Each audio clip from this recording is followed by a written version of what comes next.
Alright, the next step is to siphon the brake fluid out of this reservoir. That'll just help us all the way around in terms of overflow. You certainly don't want to get any brake fluid on your paint. This stuff will eat the paint off the car. So I have here, it's an automated brake bleeder system. You can buy it at a number of auto parts places. We bought this at Harbor Freight. What you do is connect your air supply to this, put your hose either on your caliper if you're bleeding, or in this case we're just going to stick it in the reservoir and suck this out.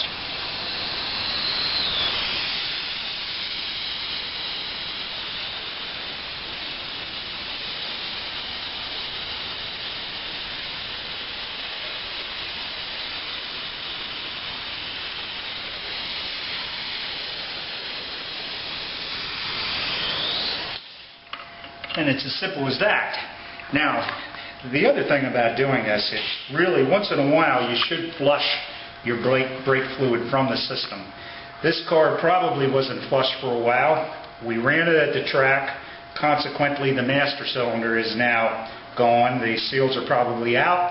And had I flushed this fluid, put fresh fluid in, perhaps that wouldn't have happened. So this gives us the opportunity to flush this entire brake system and renew it with good heavy-duty brake fluid. Okay, the next step in this process is to remove the master cylinder, since we've disconnected just about everything except the brake lines. Before we disconnect the brake lines, I'm going to put a rag underneath this cylinder in case any of this brake fluid decides to leak down on the chassis. Again, you don't want brake fluid on any painted surfaces. It will take the paint off. Now, what we need is a brake line wrench to get to this. You really want to use one of these brake line wrenches whenever you're working on brake lines. It'll stop the stripping of these nuts. And now, these aren't easy to get to either, which is another reason why you need the right tool. Let me try to get this rear one.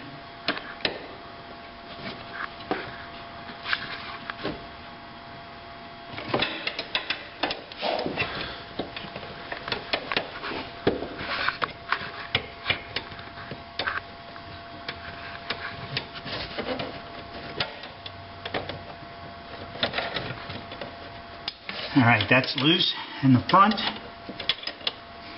Oh, that should be more challenging.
Alright, I've got the front loose, the back is loose. See if I can turn that with my fingers. Right, I can. Okay, before I disconnect those entirely, what I need to do is remove the brace. Now, to get at this one nut on the brace, a claw foot wrench is really the best choice because you can't reach it with a socket. So get my claw foot wrench in there and get that loosened up. The other ones, a socket is just fine.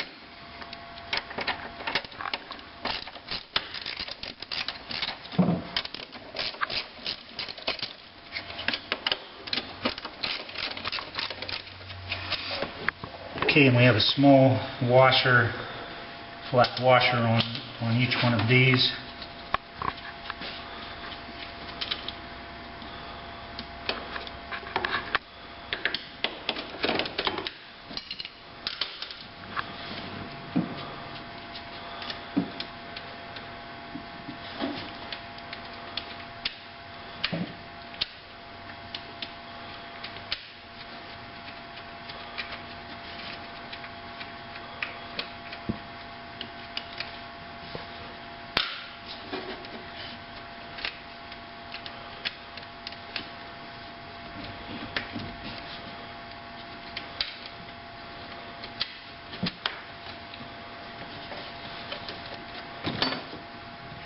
get these brake lines disconnected the rest of the way.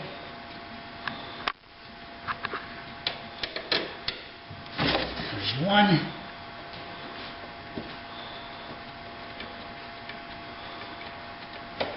There's the other. Okay, we should be...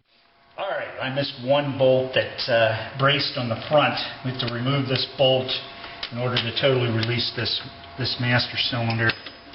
Okay, now this should pull right off. There it is.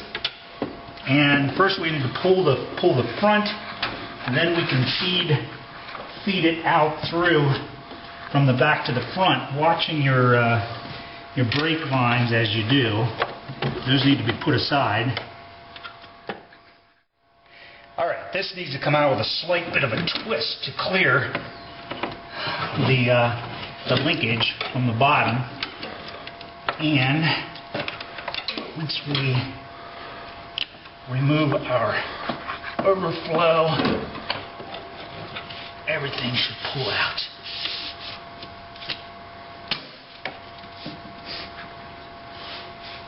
And there you have it. Alright, so we have the booster and the master cylinder on the bench. The next step is to disconnect the master cylinder from the booster. But before we do that, we need to remove these hoses from the reservoir. They should just squeeze off.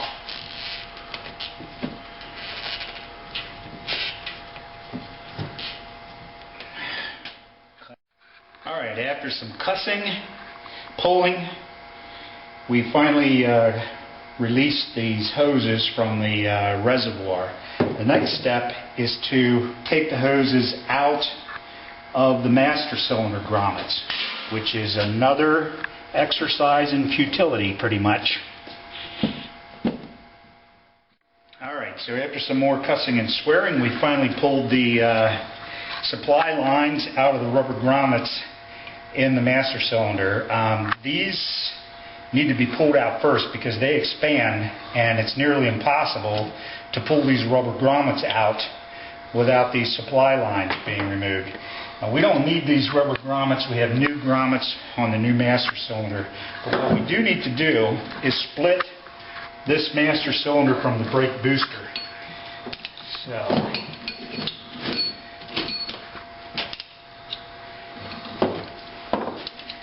let's do that right now.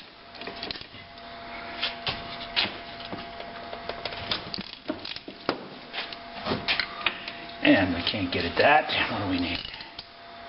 It's a 13.